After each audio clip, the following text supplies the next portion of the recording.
And then also let me know who you're representing here today, whether you're the applicant, the owner, someone else connected to the project, neighboring property owner, or someone else from the community. So I'm going to start with Jeff Cooper. Hi, Jeff, if you could just unmute for me. Oops, I'm sorry. Can you hear me now? I can, yes. Yeah. So yes, that's me, and I'm a neighboring property owner. Okay, great. Welcome. So we have David Kritz here. Yep, right here, also neighboring property owner. Okay, great. Welcome. Thanks. Eric Russo, who I know is from the Hillside Trust. Hi, Eric. Hi, David. How are you? Good. How you doing? All right. Wes Menzel is here from the City Planning Department. Welcome, Wes. Good afternoon. And I have someone under DSWOO. Are you with us? I cannot hear you. You're off mute, but I can't hear you. Maybe check your microphone settings.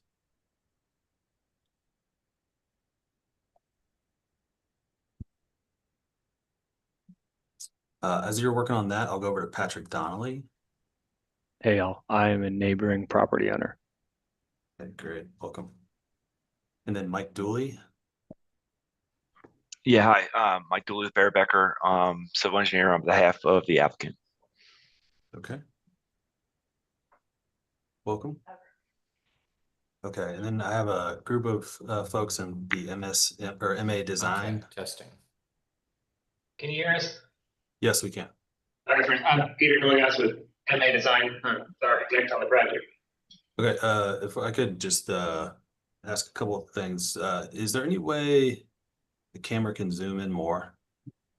Or is that as far as it goes? Also, I didn't quite catch your name, so I'm not sure where the microphone is, but if you could maybe, as each of you are speaking, try to get as close to that as possible. Yeah, Peter Hilligas with MA Design. Okay, and how do you spell your last name? HILLIGOSS,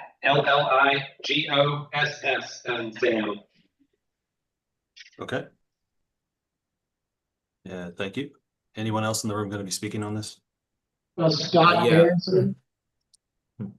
Scott, what? Scott Aronson, ARENTSEN, representing the owner and applicant. Okay, Scott Aronson. Was that Scott Aronson? Correct. Okay. Anyone else in that particular room going to be speaking? I'm Kenneth P. Kreider, Kreider, with the law firm Keating, Music and Cleecamp, and we represent the applicant in a legal capacity. And I'll reserve the right later in the hearing to ask some questions, provide any rebuttal arguments, and close the hearing for the applicant. Okay. Thank you. Anyone else in that room? All right. Ben Armstrong, Alt and Witzig Engineering, geotechnical engineer of record, the project. Okay. Great. Thank you. It looks like we have Lindsay Dressman also here with us. Lindsay, are you there?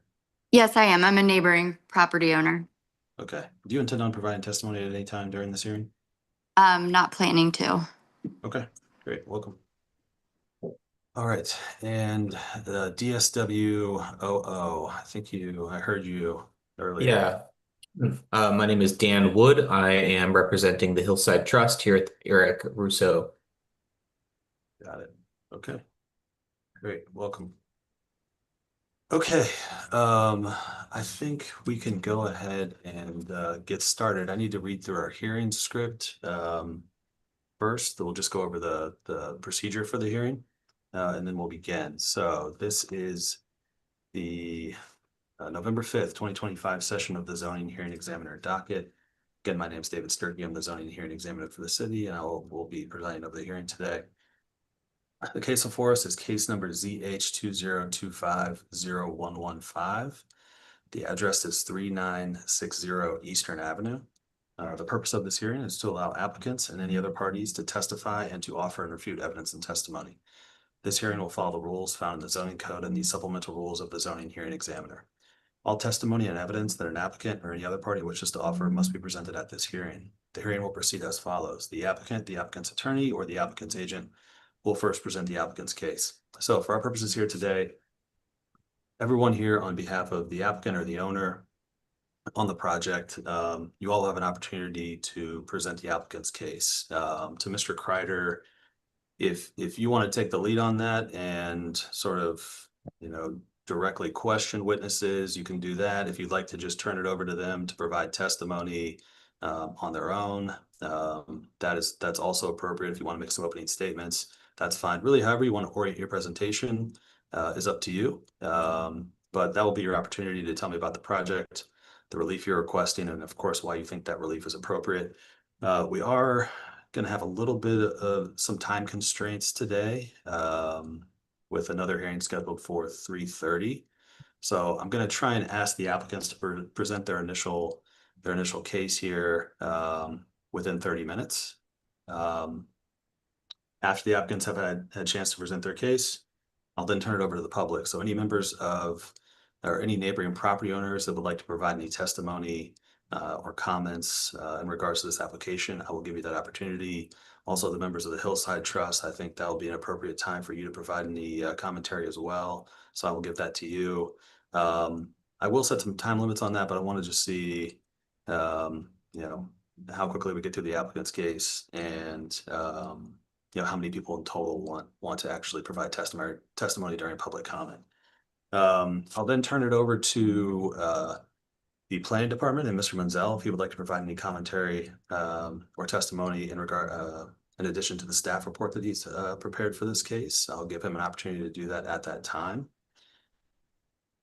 Any party, since the applicant is represented by an attorney, the applicant's attorney will have the ability to ask questions or cross-examine anyone who has testified at this hearing outside of the government employees and Mr. Menzel.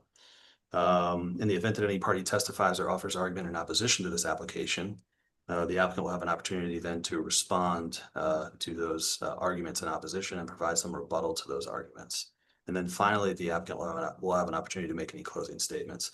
Again, I may set time limits on those, but I just want to sort of see where we're at that time to determine what those lengths will be. After all presentations have been made, I will close the hearing. Decisions may be expected within 2 weeks. I may limit or exclude any testimony that I deem irrelevant or outside the scope of the application being considered. I will do my best to troubleshoot any issues with the Zoom technology as we go, but to the extent there's some defect that prevents us from meaningfully going forward with this hearing, I may continue or postpone the hearing at my discretion.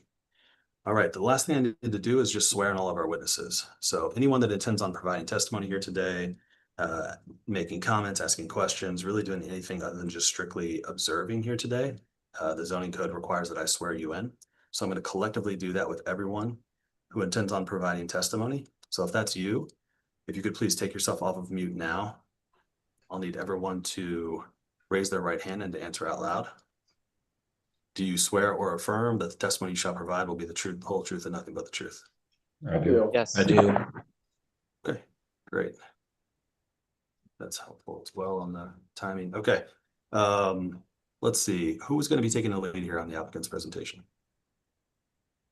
We'll go ahead and introduce it. Thank you, David. Again, on behalf of the applicant, Kenneth B. Kreider of Keating Music and Clee Camp, we'll try to keep our presentation shorter than a half an hour because we think the staff did a great job on their report and it is very detailed.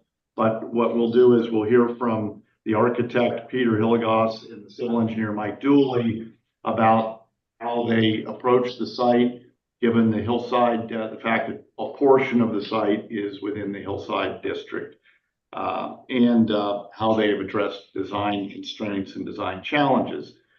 But we'll try to keep that presentation short, and I won't really be a part of that, but as you stated a few minutes ago, I'll just reserve time for questioning of, if necessary, on any of the public testimony, and then provide rebuttal and closing at the appropriate times.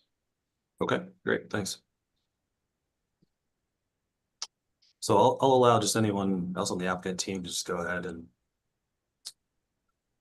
whoever would like to go first, go ahead and start Yeah, presentation. why don't we hear from Scott Aronson first, because he's been at this project longer than all of us. Yes. And can talk about how Town Properties and Eastern Avenue Apartments have addressed community outreach and interfacing. So go ahead, Scott. So I'm Scott Aronson. I'm the CFO and development lead at Town Properties. And I've been there for 33 years. We're a local business, has been in business here in Cincinnati for about 65 years.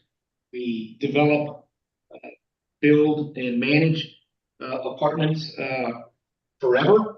And we understand the importance of our community relations and being good neighbors. So to that end, when we undertook this project, we met with the Columbia Tusculum Community Council on 4 separate occasions, ultimately resulting in their voting to provide a letter of support for the project, and specifically a letter of support outlining the 4 variances that we are here to discuss today.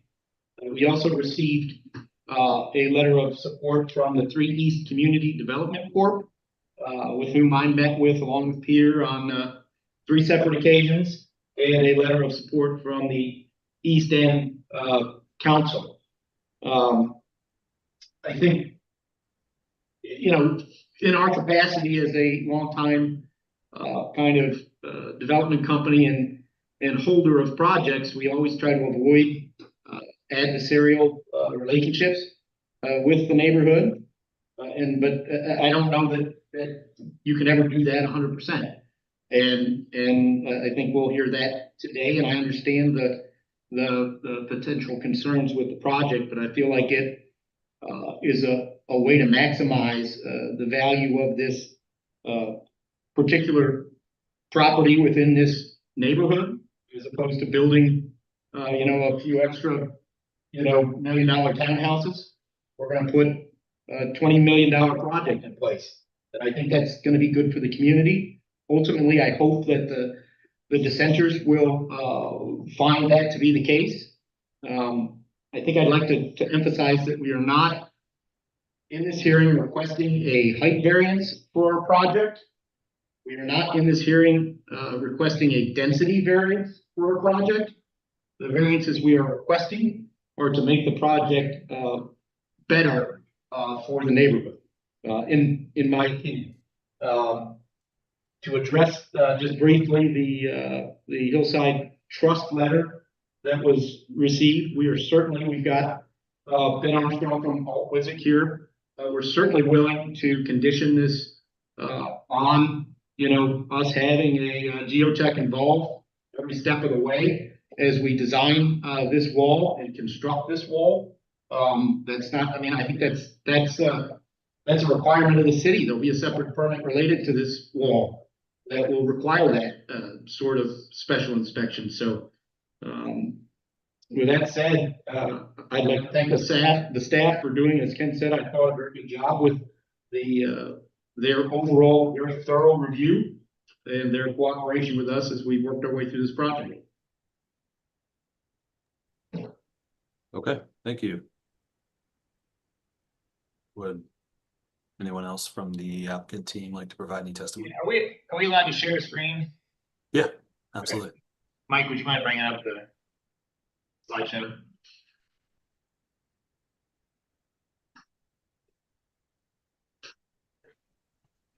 Peter, you want me to share? You want me to the development packet? Yeah, that'd be great. Do that.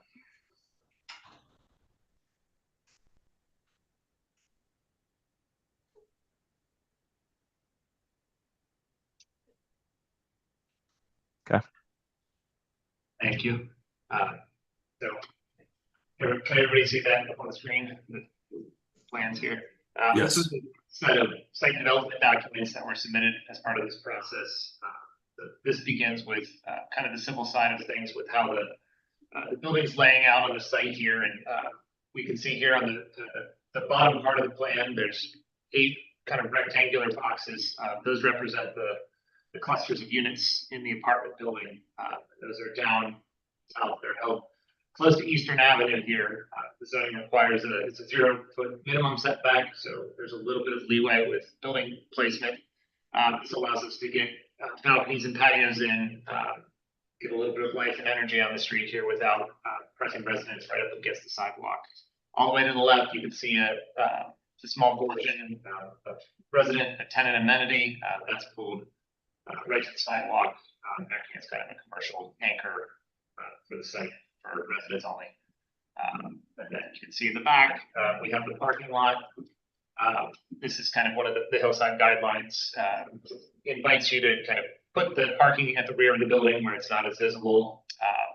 This is a unique site where we do have a corner. So we are in Eastern and Nicola.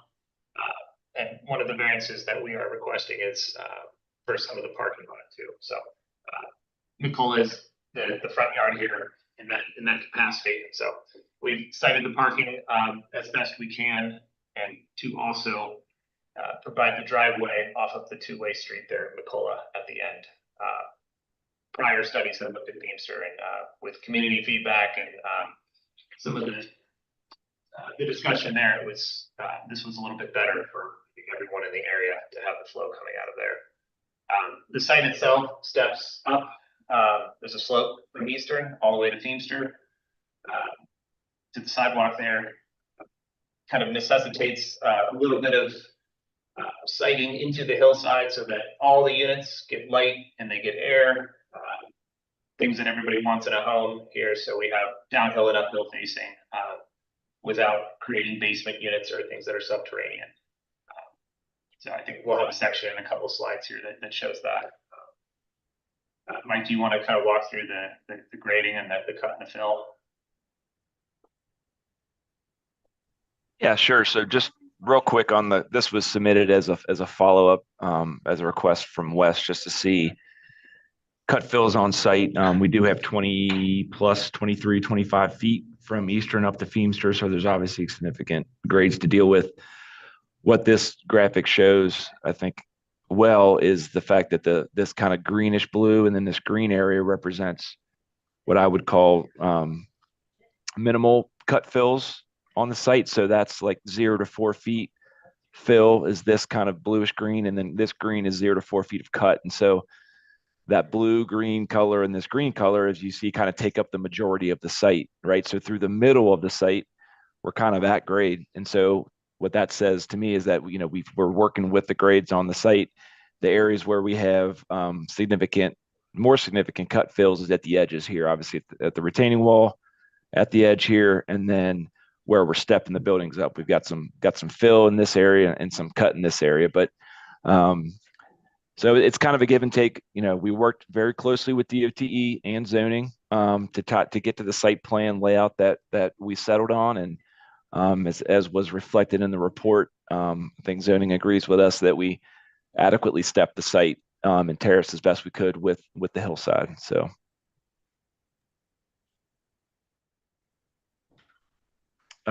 Peter, was there a particular section you wanted to look at? Yeah, if you could go to page 9 of 11. So just kind of for reference here, building 2 is on the south side, not part of the discussion today. We're here for just the building 1 on the north side of Eastern, but this gives kind of an idea of what's happening here. So there's this nesting into the site happens at the Eastern Avenue side and allows us to only do 3 stories in the back and within the zoning envelope for height. Utilizing that parking in the back of the lot and putting the building or the mass presence up on Eastern, keeping it as far away Steamster as possible as well to allow the surface parking back there and the grading to work out with the wall.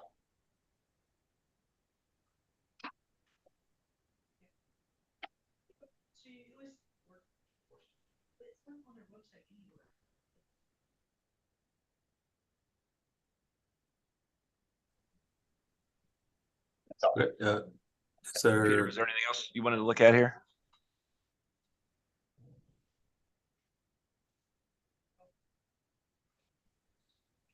if the folks at MA Design are trying to speak and we can't hear you?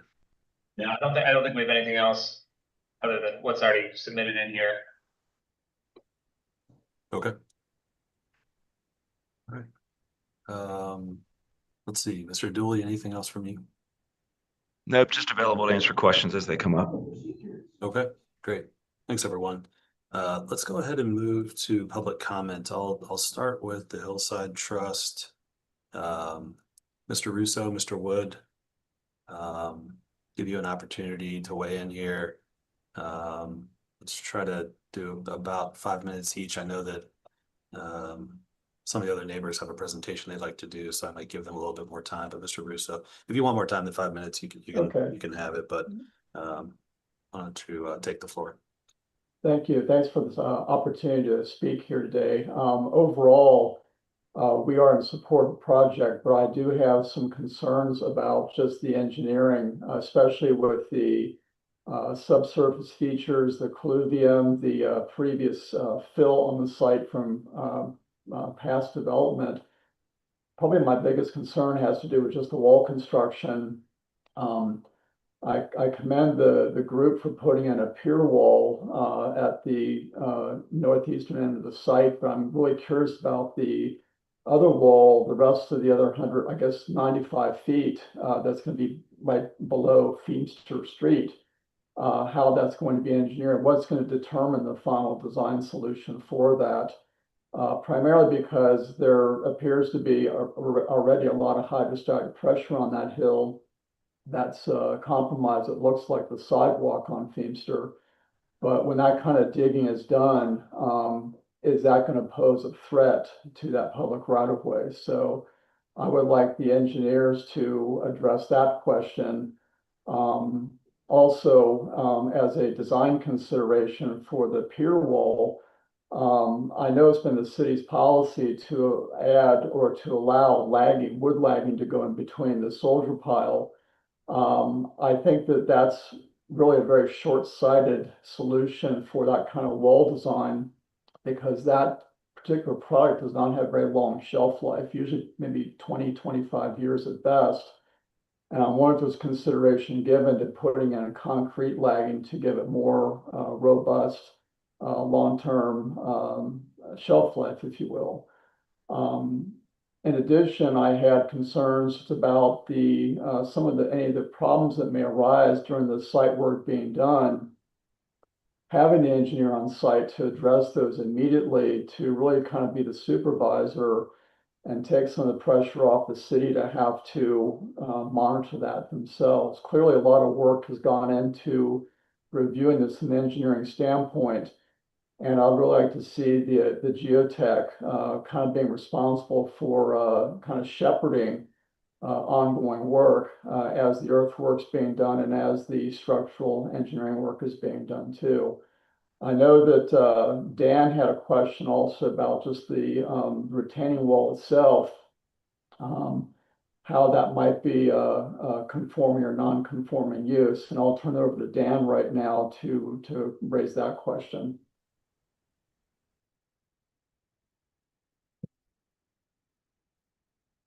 This. Yeah, so I just was hoping to find more details in the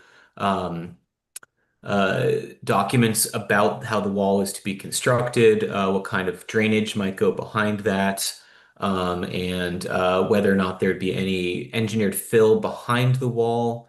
I was just hoping that that would be presented in a unambiguous way and highlighted. Maybe that's already in the documents that were presented, but I wasn't able to find many details about that. I was hoping that that would be presented before any variance would be considered, because without that information, it would just be a blank check. I assume they're going to do a good job because the rest of the work is very much up to par here. So I just want to see that clarified in the documentation. Okay, great. Thanks. Well, I'm inclined to sort of go out of order here and allow the applicants, if they want to respond directly to any of those questions, to do that now.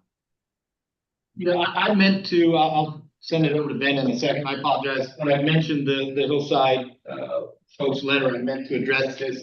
The geotech, is a little confusing because there's kind of multiple, walls, considered. And the main wall across the back along Feimster is currently on a preliminary design basis, to be a, plug and pier wall, all the way along there. There's no segmented section to that or any of that sort of thing. I know it's a little confusing, but we've not completed the design of the wall. We've got Scherzinger, who's a kind of third generation local company that is working with us to design it, and came up with a preliminary estimate for cost related to a wall that, based on the current geotech, that would conform with the current geotech requirements and allow for this 12 foot of lagging on the kind of the low side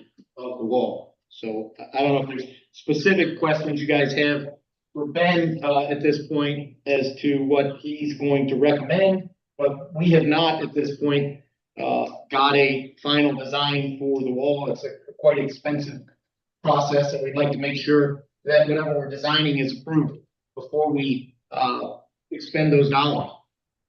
And it'll be reviewed by the building department, obviously, when we go for plans. Yeah, all of this will have to be approved through the city. The wall's a separate permit, as I understand it.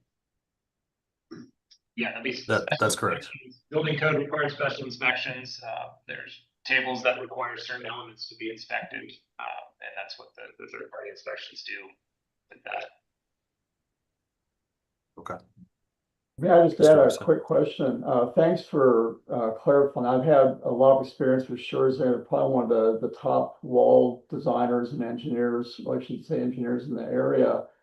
Again, my concern is when you start cutting and digging into a hillside like that, that's when problems can occur. And we've experienced, from my end, folks calling me when digging has started, and you start to see slumping and instability problems occur. So I just want to see some measure in place that's going to allow that right of way to be protected, and potentially any uphill properties on the other end of Feimster not being affected by that. So it is such a problematic site to develop. Thank you.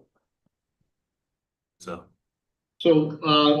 Yeah, the plan is, and again, this is preliminary, but I mean, we're going to do a top-down construction as well. We're not going to be digging out before the lagging's in. And as was indicated on the cut fill plan, there's actually more fill coming in than cut ultimately. We're adding dirt, and initially that dirt will be used, as I understand it, to bring up the grade on the non-Feimster side before, to give us a platform to do this drilling and filling and lagging and all of that from the top down. Well, thank you for clarifying that, because that's always, I think, the best approach to take is when you can essentially cut the hill away, kind of peel it and construct as you go along, which is what it sounds like you're proposing here.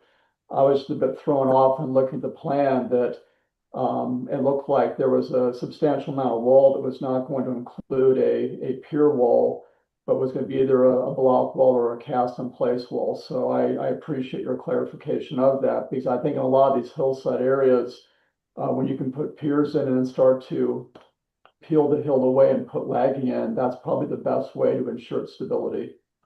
Thank you. okay, great. Thanks, Mr. Russo and Mr. Wood.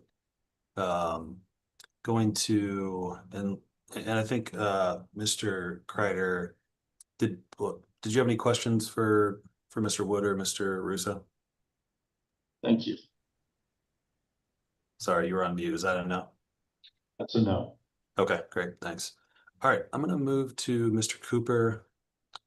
Mr. Cooper, Yes. I know that you submitted some slides on this that you want to present. Are you able to share your screen and present those? I wasn't going to go through the slides. I think they're in the file. People can look at them. Okay. I was just going to do like about a 1 minute summary of the points Sure. I think a lot of the points have kind of already been made. And some of these, I'll be honest, are rather subjective on our part. I represent myself, but also other houses here on Feimster, several of whom are actually here on this call. And we have no problems with this being developed. We actually think developing the neighborhoods is a great thing. We just feel that the scale and scope of it are too much. And as a result, they're asking for a variance that we feel, ultimately endangers the hillside. We just feel that at 4 stories, it doesn't fit in with the neighborhood aesthetic. Nothing on the Eastern is 4 stories. It's going to stand out like a sore thumb. So we don't feel it needs to be that high. And if it's not that high, it doesn't need as big of a parking lot. Yes, we are concerned about how a 4-story building is going to be in front of our homes, blocking about 60% of the view out of our houses. I read the zoning people's report, and they did a great job. I was like amazed at all the details in there. And they correctly point out that public views are not a concern of the variances. It's our public views are a concern, not private views. But it does also specifically state that significant damage to the economic value of existing properties is a consideration. And I guarantee you, if 60% of my frontage is blocked out by a 4-story apartment building, there's going to be some significant damage. But far and away, the thing that concerns all of us the most is the geotechnical report. In the executive summary, there was only one thing that was put in bold, and it was talking about hillside collapse. And we have already seen instances of that up here. The Hillside Trust people pointed out the sidewalk. David, who's on this call, they were doing construction on a new home next to his, and the hillside, the soil gave away, and his deck almost collapsed. Right now, it's up on stilts. And so we have existences of things already sloughing in that area, and for them to take away that much of the hillside, for a parking lot, just feels like an unnecessary risk. Okay. Great. Anything else you wanted to No, provide that's it. during this? Okay. Great. Mr. Kruger, did you have any questions for Mr. Cooper? Or Kreider, I'm sorry. Mr. Kreider. Why don't we hear from any other members of the public that are going to speak? I wasn't going to ask, I doubt if I'll ask any of them any direct questions, but just present some rebuttal. Okay, great. Sounds good. Let's see. I don't believe, Mr. Donnelly, you were sworn in. Did you want to add anything here? I wasn't sworn in. Would you like to swear me in now? Only if you want to provide testimony. I think the testimony is great, and I'm very for this new development that they're trying to accomplish. I think. So let me swear you in. Yeah. You can raise your right hand. Do you swear or affirm that the testimony you shall provide will be the truth, the whole truth, and nothing but the truth? Yes. Great, thanks.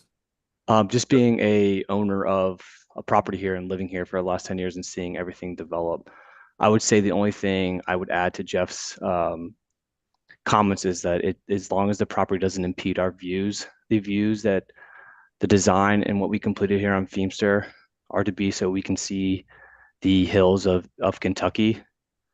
And as long as the building doesn't impede that, I'm 100% for it.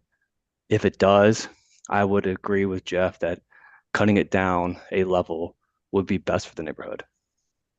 Okay, great. Thanks, Mr. Donnelly. You got it. We have David Kritz here. I'm not sure, Mr. Kritz, if you wanted to provide any comment, but now would be the opportunity. I don't really have much to add beyond what the Hillside people said and Jeff did, as well as Patrick. The only thing I brought up in previous meetings is additionally from what's been brought up already is the safety and the traffic at the corner of McCullough and Eastern Ave. So with the increased amount of traffic coming out of there. But my main concern is what Jeff outlined, and that's the protecting our property and the hillside and the steepness and the construction of the retaining wall. Great. And Mr. Kritz, can you confirm that you were sworn in? I can't. I don't. I was not right. You can swear me in right now. So Sure. Do you swear or affirm that the testimony that you just provided is the truth, the whole truth, and nothing but the truth? I do. Okay, great. Thank you, Mr. Kretz. Appreciate your testimony. All right, I think that's all I have here in terms of public comment, unless I missed anyone. If so, please let me know now. Otherwise, I'm going to turn it over to the planning department. Wes or Emily, is there anything you wanted to add to the staff report? Or by way of testimony? I don't have any other comments. Okay. All right. Yeah, I was just here for questions. I think Wes's staff report captures our analysis. Okay, thanks a lot. All right, we will then turn it back over to the applicants here. Anything you'd like to say in rebuttal? You heard from some of the neighboring property owners here about their concerns, so I will give you an opportunity to address those now.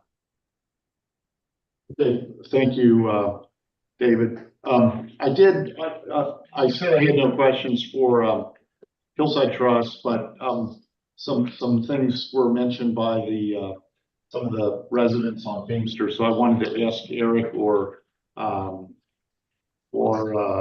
Dan.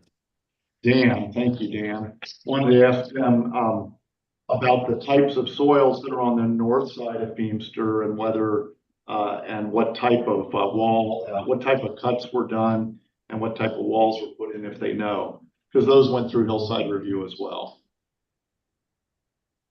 Yeah, I can't answer the question about what type of cuts were made or the fills. I would assume the fills are probably going to replicate what's on your site right now with colluvium for sure, because it's in the Cope Formation, and probably existing fill from previous development. As far as the way the walls were engineered, I can't speak to that. My concern was just simply what's being done downhill that's going to affect any public infrastructure that could then substantially also affect the uphill side of Heemster. I just know when these kind of sites are developed that there is a lot more caution required to ensure that you're not going to have a slippage or a complete blowout along a piece of property. And I think with the uphill side of Heemster, if I'm not mistaken, they benefited from having pier supports for Columbia Parkway. And that's not to say they're not going to have problems when they made those cuts, but they've got a pretty substantial retaining structure behind those buildings in the part of that parkway redevelopment was, I think, done back in the 90s. Thank you. Any other questions for anyone, Mr. Kreider? Yeah, I think I'll just move to sort of some rebuttal comments and then a closing argument then. Scott, you want me to, okay. So since the slide deck was put into the record, I just want to speak to these, and they're not, the slides weren't numbered, but I'll just call them slide numbers based on the pages as they were presented. So first, and this is just a general comment, the first slide number 2 just states that the design is too big, but the planning staff has correctly noted that it is smaller than the maximum building envelope allowed and entitled by zoning, and the zoning allowed height of 50 feet. That's a subjective comment, but it's without basis in the zoning code, so it should not be given weight by the examiner. Slide 6. Well, and Mr. slide Kreider, Yes. Mr. Kreider, let me just pull on that string a little bit. So, yeah, I think one of Mr. Cooper's less subjective comments on the compatibility and the scale was that there are no other buildings along Eastern in this vicinity that are as big or as tall. Yeah, Exactly. I'm going to address that in a moment because that comes up on slide 7. Okay. So slide 6 and 8, I think are a little bit misleading. They look like they were AI generated. Just point out that slide 6 shows the western end of the building, actually west of the intersection of Tennyson Street. Slide 8 shows 2 existing, currently existing structures that are not going to be removed. They will still be there. They are not part of our site. So I just wanted to point that out for the record. Yeah, I just put them in there for perspective. Okay, So- for perspective, that's fair. Let's go back one to slide 7. So if you look at slide 7, that's McCullough Street. And we have modern construction, 4 stories, historic construction, 3 stories, brick elements on the new construction, complete brick construction of the older building on the east side. It's not our building, but what it shows that they are in fact compatible in scale. 3 stories and 4 stories are both within allowed zoning. There are some taller buildings on Eastern, as shown by this slide. And I would argue that the scale of the 2 buildings together actually reinforces the street line, reinforces the view corridor, and is not out of scale for Eastern Avenue at this particular location. One other thing that one of the public mentioned was safety about turning in and out of McCullough at that location. The applicant's plan does show that there will be sidewalk bump outs at the corner. You can see those in the lower right-hand corner there, and that will enhance safety at the crossings. And that's because we acknowledge that there will be more traffic on McCullough than there is today. But it's, how many units do we have on the north building? 56. 56 units. So, you know, that has been reviewed by in the planning process. I think it was a testimony of the architect that we worked with, you know, planning, zoning, and I suppose DOTE had a look at that on coordinated site review. And the driveway is better on a 2-lane, 2-way than on a 1-lane, 1-way, or a possible 4-lane, 2-way. So this is the best place for the driveway, and the safety has been taken into account. Let's go to slide 10.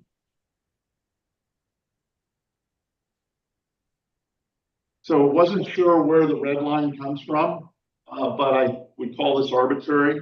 Yes, and I mentioned, I even said in my thing, there was an email that I said, I don't know, I was just drawing it off of where I saw the line. But I mentioned that in the email that I sent in the attachment, if that didn't get into the documentation on the thing, but it was there. I mentioned that was just kind of a guess. All right, I think the reliable analysis is in the staff report. Which shows Yes, and I completely agree. Yeah, we're not, and the staff report clearly shows that we don't need a height variance. Yeah, and also, by the way, on your thing with regards to it looking nice from the corner, I highly recommend you go to the street side brewery and sit around and ask all the people who sit out there and look at it and get their opinion, because they completely disagree. So Mr. Cooper, I appreciate you wanting to add some commentary here, but at this point we need to just let Mr. All right, Kreiner I'll hold mine until I have a chance. Thanks.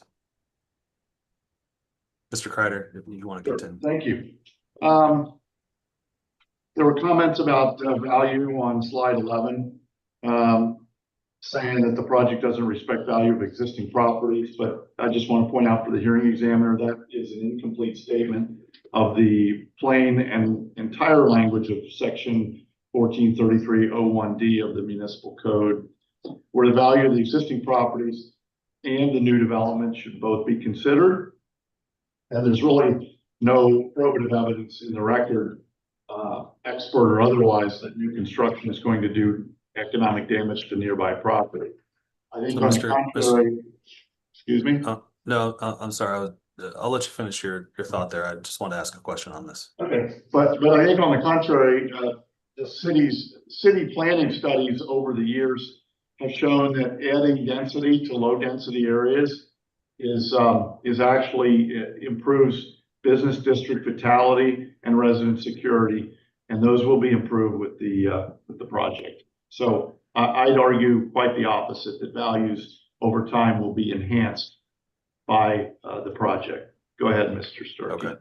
Yeah, I was just going to touch on the standards and for variances and special exceptions, which you're also asking for here. They do, reference adverse impacts and impact on neighboring properties, property values. And so, I guess you sort of answered what my question was, but I just want to bring up that there are also those standards that need to be satisfied. And is it your testimony or your argument that impeding the views will not lower the property values of the homes on Feimster? I don't think there's any evidence whether they will or they won't. Okay. And that,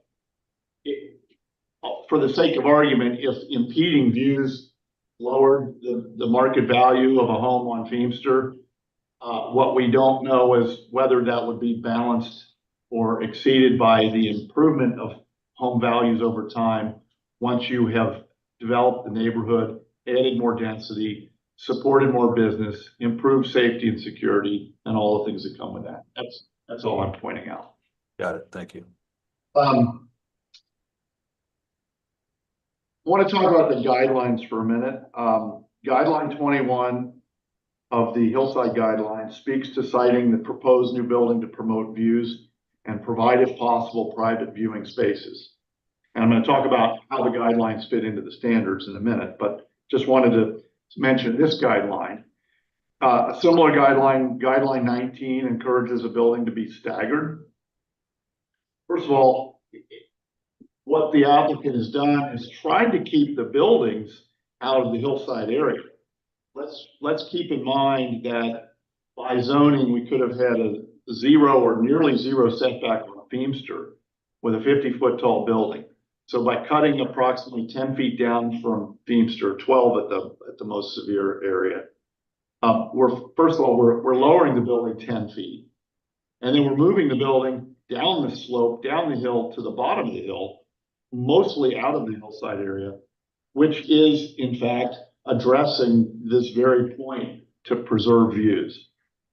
My point here is simply that a different design scenario would have had much more detrimental impact on views. So I think that the applicant has actually met the spirit, if not the express purpose of that particular guideline. Just keep in mind that with regard to those guidelines, and I'm quoting now from section 143323G, the hearing examiner should, quote, where applicable, consider the guidelines. Also about the guidelines, the essential purpose of the guidelines is, quote, to balance the private interests of affected citizens with public welfare. And, quote, as guidelines rather than regulations, they recognize the greater potential for successful solutions if a cooperative and creative spirit prevail. That's what the applicants have done with their designers to site the building where they've sited it, to allow them to develop it without any height or density variances necessary, as they are entitled to do under the zoning code, and preserve the aspects and answer the guidelines to the extent that it's feasible to do so. The guidelines in that respect are more aspirational than regulatory. Slide 15, will you just go to that really quick? I think slide 15 is just wrong. The location of the parking uphill to the buildings is the preferential location according to guidelines number 26 and 27. By putting the parking uphill, it breaks the site into smaller areas, and using the retaining walls with landscaping and trees conceals the parking to a large degree, and as stated previously, lowers the building in relation to the homes on the north side of Feimster. Slide 17 and 18 about the parking lot, I think are just speculation. They're really not supported by anything in the record. Slide 19, that is where a couple of pages from the applicant's geotechnical report are quoted. Mr. Cooper's correct. The area was bold because it's important.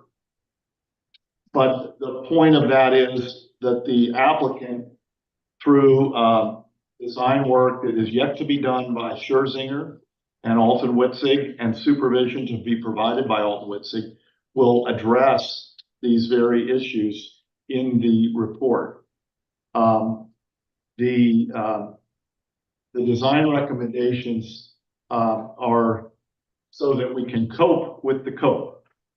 And that means what the developer is fully aware that hillside development presents risks, and those risks have to be addressed in design and permitting, and they will be. It's not the position of the city that construction on hillsides is off limits. If it were, the city would look a lot different than it does today, and we would have no more development perhaps in the city at all. That's clearly not the intent of these regulations, and the applicant has testified that they're going to employ Scherzinger and Alton Witzig to assure that these recommendations in the geotech will be carried out.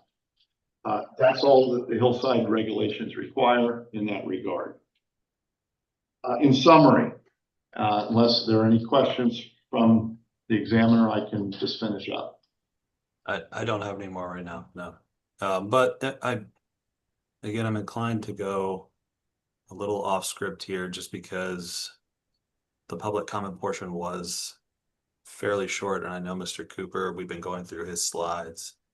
Mr. Cooper, before Mr. Kreider wraps up his rebuttal, is there anything else you wanted to say in response to any of his comments? Well, Or in response to his slides? just very briefly, as I said, I agreed all the positives that are coming, but they can achieve those positives with a 3-story building, which would require less of a parking lot, which means they don't have to endanger the hillside. So there are ways to achieve all the positives they want without having to endanger the hillside. Yeah, okay, thanks.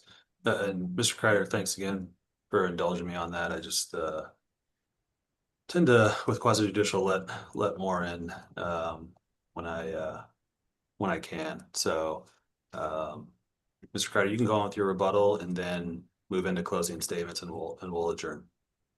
Yeah, I think I'm finished with the rebuttal, so I would just make a closing argument now, and come back to the standards and some of the statements in the staff report, which have not been rebutted or disputed at all, which we agree with.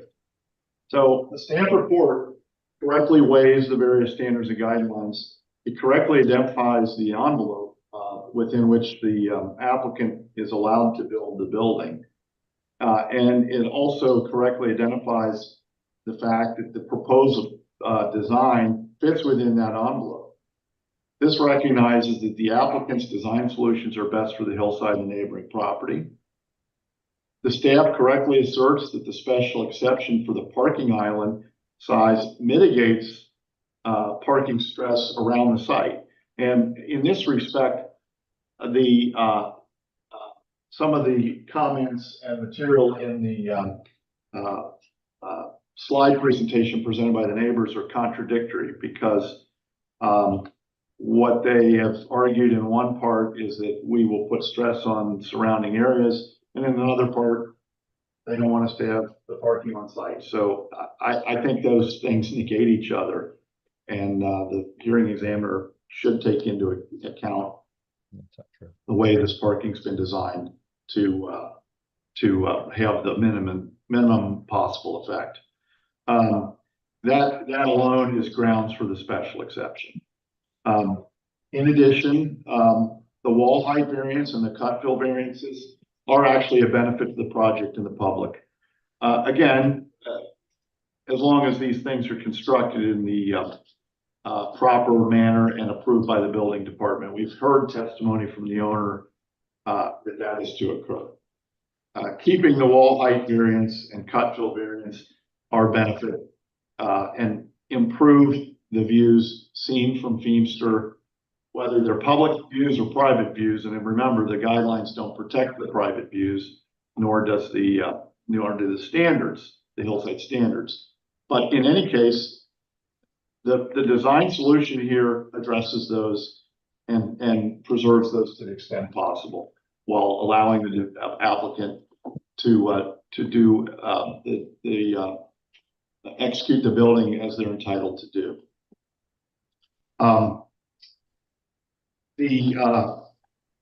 The slide deck, really taken at face value, is nothing more than an attempt to preserve unimpeded private views, and that's also been demonstrated by multiple emails from Mr. Cooper to city staff in the lead up to today's hearing.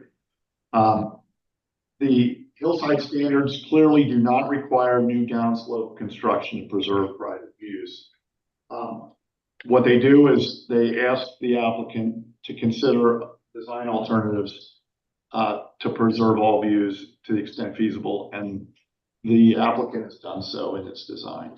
And for these reasons, we think that the hearing examiner should approve the variances, approve the special exception, find that this design is a optimal design for the site, given the zoning entitlements that exist. Okay, great. I think we will leave it at that then. I want to thank everyone for their time and their testimony here today.